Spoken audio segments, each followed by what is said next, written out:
My dad, your granddad, Dudley Traish, he was born in India in 1924 into the Anglo-Indian community, and his father's ancestors had moved out to India in about the 1850s, and his dad worked on the railway as an engine driver, and at the age of 8, Grandad was sent off to boarding school for 9 months of the year.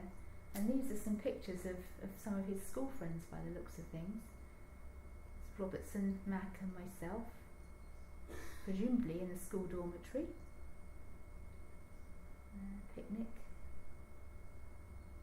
And oh look, school friends. Oh, there's some girls there. Looks like they're about to go off on their bikes. There was a sister school. The school Grandad went to was Victoria Boys, and it was a boys' school, obviously, and there was a sister school for the girls to go to called Dow Hill, and Dad's sister, my Auntie Rita, went there. And sometimes the schools used to get together for social evenings. They had dances, and apparently there was a rule that you weren't allowed to dance with one person more than one dance in any evening.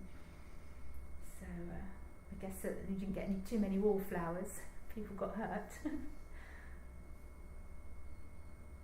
And they used to go off to school on what was called the toy train. They packed all their stuff for 9 months in a black tin trunk. That came to England with them because I'd seen that trunk. Unfortunately, it's rusted away since.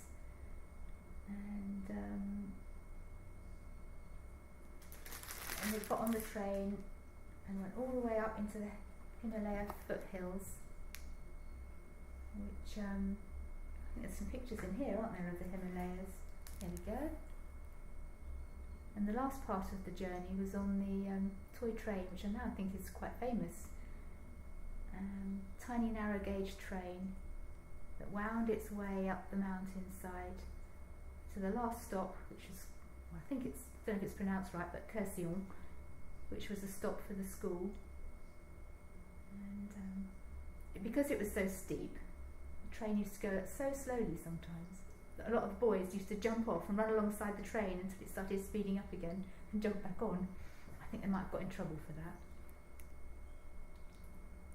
And wow, look at these views of the Himalayas. Just think, you could come out of his school and look at all this wonderful scenery. I remember Auntie Rita saying once from her school she could get up in the morning, if she got up early enough, and see the sunrise with all the sun glowing pink on Mount Everest. And so I don't know what time of day Grandad could see Mount Everest, but he could see it from his school as well.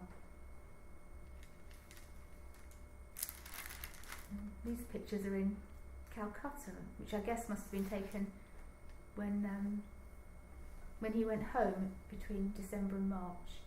He went home for Christmas, and presumed it must have been the cooler season then. And there's a picture of my grandma, your great-grandma, with one of their dogs. I guess that must be the corner of their bungalow. Because my granddad, your great-granddad, worked on the railway as an engine driver. They lived in railway property, so they were owned by the railway.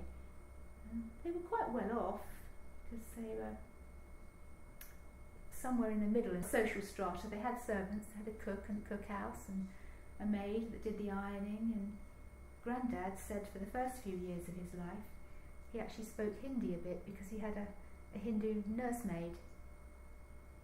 And there he is, aged 8. Doesn't he look tiny? That's when he first went to school, 8, for 9 months without seeing his parents.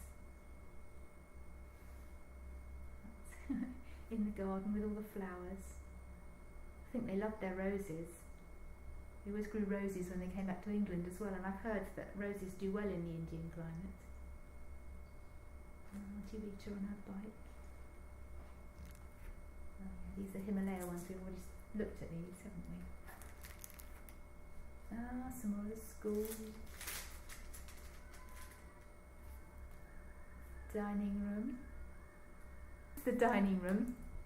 Poor Granddaddy said that boys, growing boys, they was always starving hungry, and they used to go to the masters' houses and see bowls of fruit sitting on the side and think, why are they sitting there? Why can't we have some? Oh, the dormitory.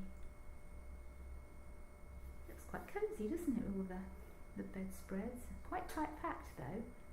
Doesn't look like it had any, maybe they'd lived out of their trunks, they must have had them somewhere else. No wardrobes or cupboards, are there? Or maybe they had like house mothers or something who looked after the uniform and stuff for them. And the lights on the ceiling, it must have got pitch black at night. And also it got quite cold because they had actually had a fire in the dormitory. Grandad used to say they used to have midnight feasts and cook. They used to get an old treacle tin, presumably from the cookhouse or something, and get some sugar, mix it with water, make up a syrup, and get some peanuts. And then they toss them in and stir them around quickly and take them off the heat, and then they get caramelised peanuts. And one time, one of the masters came along and asked them what they were doing, had a peer in the tin, and he said, oh, look like monkey's toenails. And that's what they became called ever after. And sometimes as a family treat, when I was a girl, Grandad used to make monkey's toenails for us, and they were lovely. We'll have to make some sometime. Just need water, sugar and peanuts. Oh, and also, I'm not sure if I should be telling you this, but they used to, for the other midnight feasts, when it was in season, they'd slip into the farmer's fields and pinch a few ears of sweet corn, take it back and roast it on the fire and sprinkle salt on it.